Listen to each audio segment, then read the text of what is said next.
Can you explain a little bit more what methadone is? From a medication standpoint, it is a full mu agonist, which means that it fully activates the receptors in the brain where opioid medications or illicit opioid substances would activate. So it's a controlled dose of a medication that fires the reward center in the brain. Because it's medically monitored and delivered by a licensed provider, it's a safer alternative than someone using medication or using illicit drugs, what they think is medication, it's likely to be illicit drugs, or outright illicit drugs from the street.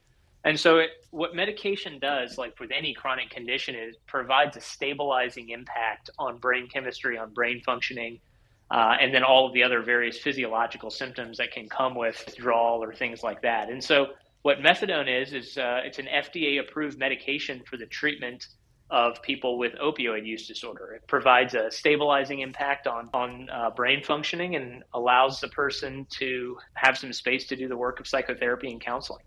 I think since I've been familiar with it, the criticism of it was it can, and please correct me if I'm wrong, and obviously what you talked about, how we're going to have new data all the time with COVID.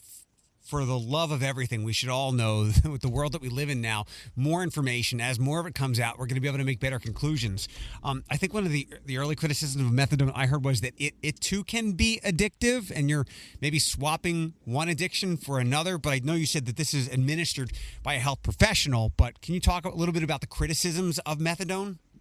Yeah, absolutely. And I think that those types of criticisms are oftentimes, or those questions are brought up about addiction treatment in general, not even necessarily specific to methadone. It certainly does come up with regard to that one medication, but I think in general these questions come up that, hey, aren't you exchanging one drug for another or something like that? And so I think, to respond to that, what we think of is that our body may be physically dependent on a medication to function in a specific place in our body, right? To maintain normal levels of functioning. So similarly, someone who has diabetes is physically dependent on insulin in order for their body to function properly. Right? There's a specific pathway in the body that is impacted by the use of insulin that keeps the person healthy and feeling well, physiologically and mentally feeling more stable, right?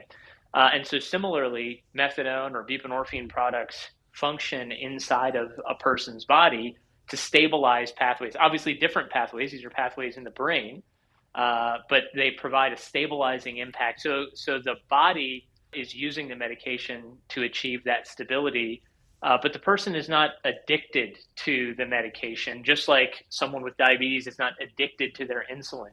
Addiction is a much more complex, syndrome, if you will, where there's behavioral changes that typically accompany the condition, and it is oftentimes accompanied by consequences, social, legal, vocational, et cetera. There's quite a bit of other symptoms and behavioral patterns that you see with the addiction itself.